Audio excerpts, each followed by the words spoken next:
Capítulo 2.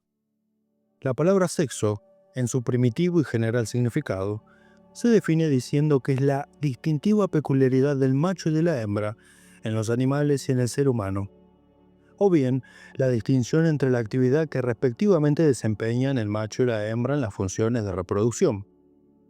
El sexo es una manifestación evolucionaria de la naturaleza, cuyo primario objeto es proveer a la reproducción de las vivientes formas producidas por la naturaleza y servir a la energía vital que mantiene y conserva las formas en que se manifiesta la vida. En las modalidades de su manifestación relacionadas con la vida, tiene la naturaleza por primordial propósito la producción y conservación de las formas vivientes. A este fin dedica enorme cantidad de intensa energía y un increíble grado de actividad. Sea cual fuera el concepto que se tenga de la naturaleza y de sus operaciones, no puede negarse que se toma excepcional interés y emplea suma actividad en la procreación y conservación de las formas de vida que ha producido en el transcurso de la evolución. A este fin, fue elaborando el admirable mecanismo físico por cuyo medio se cumplen las funciones fisiológicas. Lo ha dotado de restauradoras energías que reparan los dañosos efectos de la enfermedad. Ha agudizado los sentidos, el instinto y las facultades mentales. Y finalmente, construyó el admirable aparato genital, por cuyo medio puede el ser viviente reproducir individuos que perpetúen su especie y que va acompañado de las maravillosas características físicas, emocionales y mentales, a propósito para coadyuvar a la procreación. Los antiguos budistas observaron la tendencia de la naturaleza a fomentar la vida. En sus enseñanzas acerca de la voluntad de vivir, declaran que de este primer impulso del deseo dimana toda la creación. Schopenhauer enseñó análoga doctrina al decir que el meollo de todas las cosas es el imperioso impulso del deseo y voluntad de vivir. Tanto los budistas como Schopenhauer afirman que la voluntad de vivir tiene su más activa expresión en el instinto sexual o estímulo para procrear.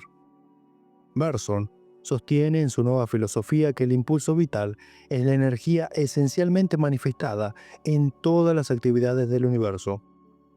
Sin embargo, parece como si la naturaleza hubiera mudado de opinión o reformado sus primitivos planes respecto de la conservación de las formas vivientes. Pero más bien parece que desde un principio estuviera sujeta la naturaleza a la ley del cambio. En consecuencia, ya no pudiera o no quisiera mantener perpetuamente la existencia del ser viviente en su prístina forma original. De todos modos, se nota un inherente deseo y tendencia hacia la variación de las formas de vida, y el proceso evolutivo así lo denota, cualquiera que sea su razón o causa. Sin duda que por este evidente intento, propósito, tendencia o necesidad, dotó la naturaleza de sexo a los seres vivientes. Quienes no hayan estudiado este asunto se figurarán que todas las formas vivas, aun las inferiores, tienen sexo. Pero no es así. Las primeras manifestaciones de la vida carecían de sexo, que no apareció hasta que el proceso de la evolución creadora llegó a bastante altura en la escala de la vida. Desde luego que las formas inferiores también poseen el poder de reproducción, porque es una de las características peculiares de las plantas y los animales. Pero ni en las formas inferiores del pasado, ni en las del presente, hubo ni hay distinción, o mejor dicho, separación de sexos. La naturaleza procedió durante largo tiempo sin la distinción entre macho y hembra. Aunque si identificamos el poder sexual con el reproductor, cabe decir que desde un principio estuvo representado el sexo, aunque sin diferenciación de cualidades masculinas y femeninas. Las más elementales formas de vida son las de los seres unicelulares que viven en las cenagosas profundidades del océano. Son estas formas de microscópico tamaño y tan sencillas que ni siquiera se les puede llamar orgánicas porque carecen de órganos.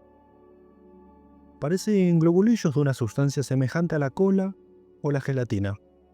Sin embargo, efectúan las funciones de digestión y reproducción. En estas inferiores formas de vida no hay distinción de sexos, y según el punto de vista que adoptemos, podremos decir 1. Que son asexuales, 2. Que todas son hembras, y 3. Que son bisexuales, es decir, que tienen combinados ambos sexos. Sin embargo, también los unicelulares perpetúan su especie, como la perpetúan las plantas y los animales superiores, aunque lo efectúan por el primitivo procedimiento de escisión. El unicelular aumenta de tamaño hasta que toma el aspecto de una palanqueta de gimnasia, con las dos esferas de los extremos conectadas por un tenue filamento, que al fin se quiebra, resultando de ello dos distintos seres. Se ha dicho que si estos animalculos estuvieran dotados de razón, no acertarían a saber cuál de los dos era la madre y cuál el hijo. En cuanto a la ciencia se le alcanza, en este procedimiento de reproducción no hay unión de elementos celulares ni cópula de órganos reproductores. La ameba es una simple célula y no se han descubierto en ella indicios de sexo. En un peldaño inmediatamente superior de la escala zoológica están los protozoarios, también constituidos por una sola célula, pero que en muchos casos se agrupan y forman un múltiple organismo. Asimismo se reproducen los protozoarios por subdivisión, pero antes de subdividirse ocurre una especie de cópula consistente en la entrefusión de dos células. Y al principiar la subdivisión, aparecen en la célula madre una especie de yemas que por fin se sueltan en forma de nuevos individuos. Sin embargo, las dos células que se entrefunden en una no son macho y hembra, sino bisexuales o andrógenas, y el elemento masculino de cada una de ellas fecunda el femenino de la otra. Aquí ya vemos la distinción entre macho y hembra, la evolución del sexo, en el restricto significado de esta palabra. Podemos preguntar por qué ha de hacer la naturaleza este cambio y no continúa reproduciendo a los seres por subdivisión. La ciencia responde que el origen del sexo es un problema irresuelto, pues no comprendemos cómo de seres asexuales, hermafroditas o andrógenos, fueron poco a poco derivando las características masculinas y femeninas. Por otra parte, la ciencia ha observado que la variedad proviene de la diferenciación sexual, y como la naturaleza propende siempre a la variedad, tal podría ser la causa de la evolución del sexo. De una obra que trata de este asunto entresacamos la siguiente conclusión. El sexo masculino es el más activo, más variable y especializado, mientras que el femenino es más pasivo, conservador y no se aparta tanto de su tipo normal. Por lo tanto, no es extraño que el vástago, o fruto de la procreación, propenda a variar. Weismann llega al extremo de suponer que la entremezcla de los elementos sexuales en la fecundación es la única causa de las variedades de las especies. Antes de Weismann, ya declararon Trevinarus, Brooks y Galton que la reproducción sexual determina la variedad. En la evolución del sexo llegaron a distinguirse los elementos masculino y femenino por las siguientes características. Primero, el sexo masculino se distinguió por la presencia del semen en el ser adulto. Segundo, el sexo femenino se distinguió por la presencia del óvulo en el ser adulto. Todo organismo con semen es masculino, todo organismo con óvulo es femenino. Todo organismo con semen y óvulo es hermafrodita. Todo organismo sin semen ni óvulo es neutro, aunque los organismos neutros son por la mayor parte hembras incompletas. Pero una cosa es la distinción y otra la separación de sexos. Después de haber procedido la naturaleza a distinguir los elementos masculino y femenino, no los coloca desde luego separadamente en diferentes individuos, ni los manifiesta en formas masculina y femenina. Más bien se inclina en un principio de colocar ambos elementos sexuales en la sola forma de vida, y de esta suerte hace a cada ser bisexual, hermafrodita o andrógeno. El hermafroditismo es muy común en el reino vegetal y el androgenismo se encuentra en algunas especies del reino animal, como, por ejemplo, en la ostra, en el caracol y gran número de moluscos, en la broma, etc.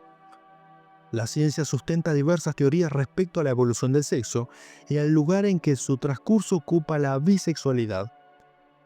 Sobre el particular dice Guedes: una de las opiniones supone que el hermafroditismo fue la primitiva condición de los animales multicelulares después de cumplida la distinción de sexos. El semen y el óvulo se producían en alterno ritmo, de suerte que el organismo era alternativamente masculino y femenino. Gegenbaur expone la común opinión en los siguientes términos. El hermafroditismo es la etapa inferior de que ha derivado la separación de sexos. al atrofiarse uno de ambos órganos, lo que ocurre en muy diversas etapas del desenvolvimiento del organismo, y a veces cuando ya han alcanzado los órganos sexuales un buen punto de diferenciación. Muy distinto es el criterio que considera el hermafroditismo como una condición subsiguiente a una primitiva unisexualidad. Así, Pelsener declara que el estudio de ciertas formas inferiores de vida demuestra que la distinción de los sexos precedió al hermafroditismo, y que lo mismo cabe decir de las plantas. Cualquiera que haya sido el orden de prelación en las condiciones de unisexualidad y bisexualidad, la investigación se inclina a conjeturar que en un principio predominó el elemento femenino y que en cierto sentido fue el originario elemento, del que derivó el masculino por evolucionaria diferenciación. En un principio estuvo a cargo del elemento femenino la efectiva reproducción, pues el elemento masculino solo servía para vigorizar por medio de la fecundación el femenino y darle con ello mayor posibilidad de variación. Además, aún en las formas hermafroditas, la fecundación se efectúa por la entrefusión de los elementos sexuales de dos seres distintos, pues los casos de autofecundación son raros y casi siempre normales. En la conjugación celular de los seres hermafroditas, el elemento masculino de uno fecunda al femenino del otro, y en muchos casos es simultánea esta mutua fecundación. Conforme ascendemos en la escala biológica, el elemento masculino se es más activo y vigoroso. Separados los sexos en distintos individuos, el elemento masculino está ya mejor dispuesto a la fecundación del femenino.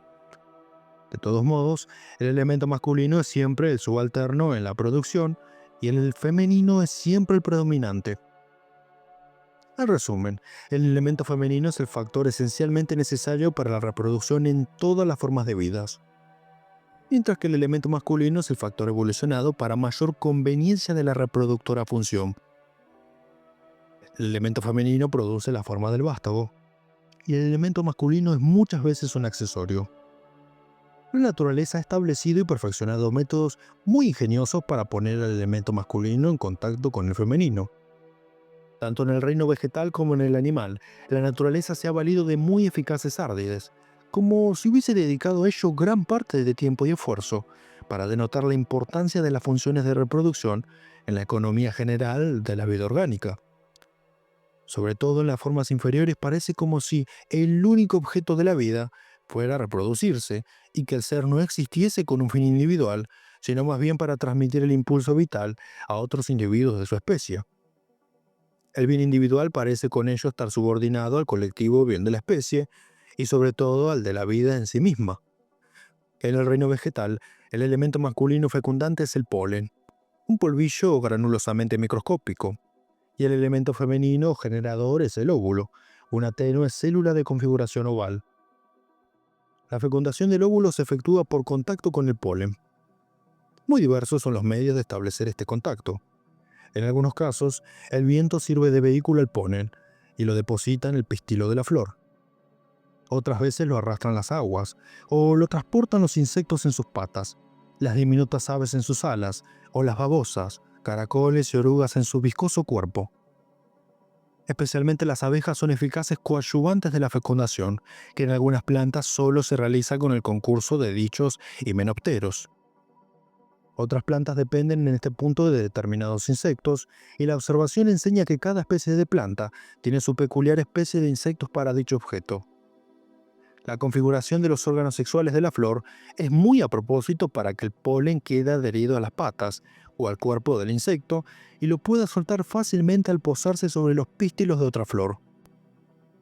Las plantas atraen a los insectos con los halagos de su meloso néctar, sus brillantes colores y sus suaves aromas. La flor es el aparato sexual de la planta.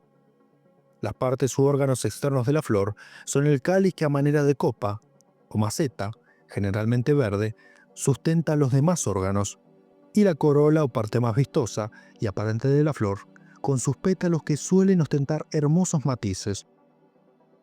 La verdadera flor está constituida por el órgano masculino, llamado estambre, que contiene el polen, y por el órgano femenino, llamado pistilo, que contiene el óvulo.